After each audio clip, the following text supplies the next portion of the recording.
राधे राधे। आज हम देखेंगे नियंत्रक एवं महालेखा परीक्षक, जिसे हम बोलते हैं controller and auditor general, CAG.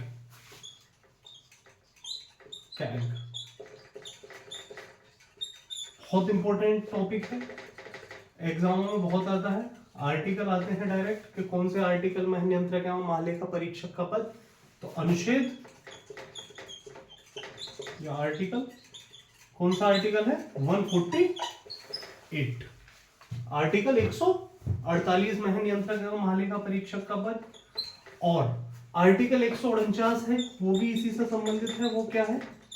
Article 149 है नियंत्रक एवं महालेखा परीक्षक के कार्य एवं शक्तियां।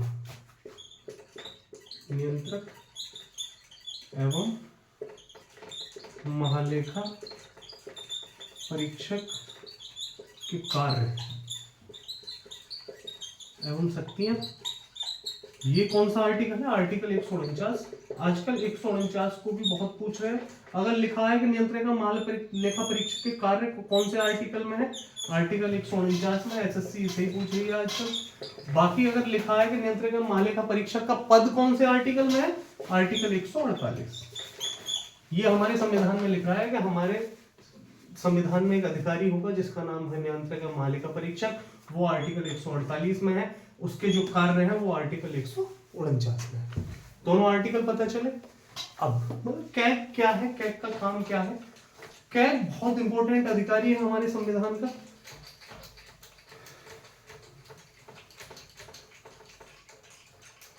भीमराव अंबेडकर ने कहा है कि जो कैग है ये पद हमारे संविधान का सबसे महत्वपूर्ण अधिकारी है। कैग संविधान का सबसे महत्वपूर्ण अधिकारी है। क्यों? काम क्या है? नियुक्ति कौन करता है? वो चीज हम देखेंगे। नियुक्ति कौन करता है? नियुक्ति करते हैं हमारे राष्ट्रपति। कैग की नियुक्ति कौन करता है? राष्ट्रपति नियुक्ति करते हैं हमारे। कार्यकाल कितना हो भाई? कार्यकाल 65 वर्ष या 6 वर्ष आयु। या तो आयु 65 वर्ष हो जाए या 6 वर्ष का कार्यकाल वो अपना पूरा कर ले तो वो अपने पद से हट जाएंगे। मान लो कोई 62 साल की उम्र में हमारे कैग बने तो वो 65 साल तक रहेंगे। अगर कोई 59 साल में रहा तो वो 65 साल तक या 6 वर्ष जो भी पहले हो। ठीक, कार्यकाल 65 वर्ष या 6 वर्ष जो भी पहला उस हिसाब से होगा। ऐसे लिखा है ऑप्शन में कार्यकाल कितना होता है? 65 वर्ष आयु या 6 वर्ष।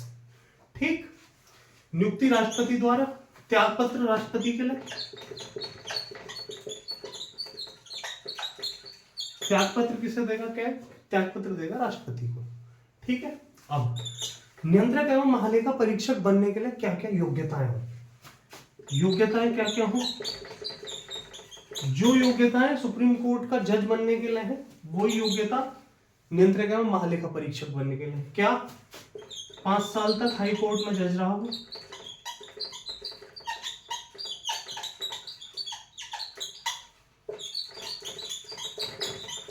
या 10 साल वकील रहा हो। ठीक, या तो 10 साल तक हाई कोर्ट में वकील रहा हो या 5 साल तक किसी हाई कोर्ट में जज रहा हो। वो आदमी बन जाएगा हमारा नियंत्रक एवं महालेखा परीक्षक। ठीक, इतना समझ आया। नियुक्ति राष्ट्रपति द्वारा। शपथ राष्ट्रपति। कार्यकाल 65 वर्ष आयु या 6 वर्ष जो भी पहले हो जाए। योग्यताएं 5 साल तक हाई कोर्ट का जज या 10 साल तक किसी भी हाई कोर्ट में वकील। ठीक। अब देखेंगे कि आर्टिकल 149 में नियंत्रक एवं महालेखा परीक्षक के कार्य है, क्या काम करता है नियंत्रक एवं महालेखा परीक्षक। नियंत्रक एवं महालेखा परीक्षक को बोलते हैं लोक निधि का संरक्षक। लोक निधि का संरक्षक क्यों बोलते हैं? संसद की 2 निधियां हैं जिनमें पैसा इकट्ठा रहता है। एक तो होती है संचित निधि, बहुत आती है पेपरों में, दोनों देखते रहो, यही आगे भी हम पढ़ेंगे। संचित निधि आर्टिकल कौन से अनुच्छेद में है? 266।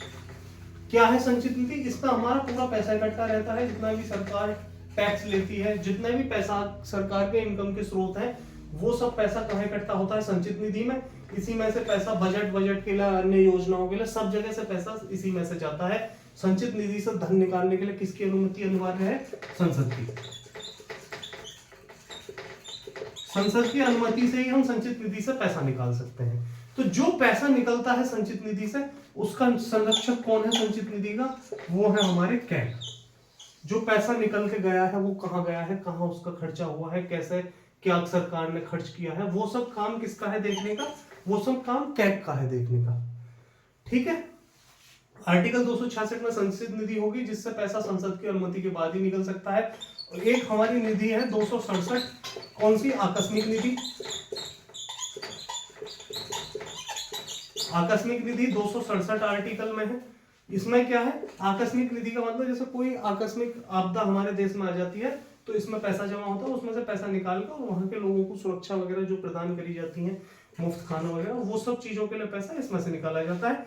किसके अनुमोदन पर? राष्ट्रपति के पर। मान लो संसद का कोई सत्र नहीं चल रहा है तो राष्ट्रपति इसमें से पैसा डायरेक्ट निकाल सकते हैं आकस्मिक निधि से। संसद संचित निधि से पैसा केवल संसद जब अनुमोदित करेगी तभी हम निकालेंगे। आर्टिकल 266 संचित निधि, आर्टिकल 267 आकस्मिक निधि।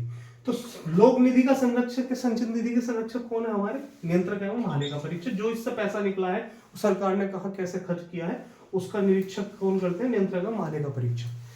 नियंत्रक एवं महालेखा परीक्षक की नियुक्ति राष्ट्रपति द्वारा करी जाती है।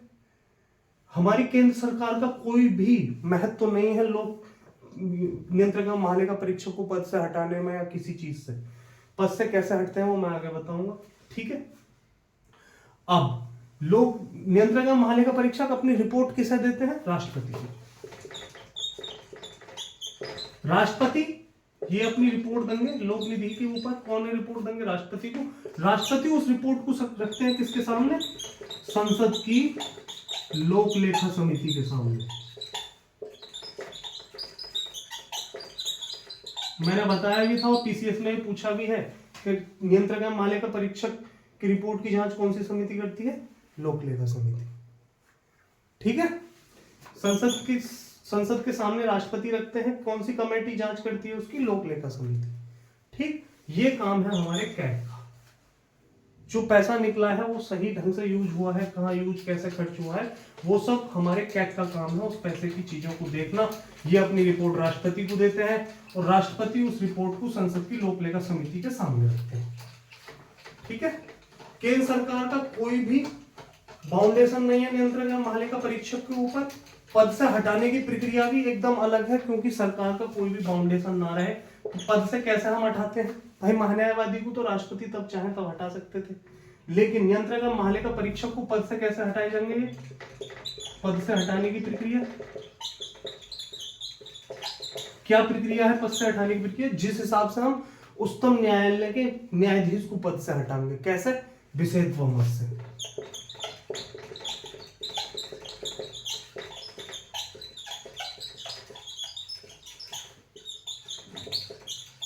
उच्चतम न्यायालय के न्यायाधीश की तरह, जैसे उच्चतम न्यायालय के न्यायाधीश को पद से हटाते हैं उसी हिसाब से हम नियंत्रक एवं महालेखा परीक्षक को पद से हटाएंगे। कैसे हटाते हैं इन्हें हम? विशेष बहुमत से। विशेष बहुमत। विशेष बहुमत होता क्या है? विशेष बहुमत होता है जैसे संसद है, संसद में दो सदन है, लोकसभा और राज्यसभा। संसद के दोनों सदनों के कुल सदस्यों का 50% और उपस्थित एवं मतदान करने वाले सदस्यों का 2/3। अगर इस वोट में, इस पक्ष में वोट कर रहे हैं कि इन्हें पद से हटाना है तो ये हट जाएंगे, वरना ये पद से नहीं हटेंगे। ये होता है विशेष बहुमत। क्या? संसद के दोनों सदनों के कुल सदस्यों का 50% और उपस्थित एवं मतदान करने वाले सदस्यों का 2/3।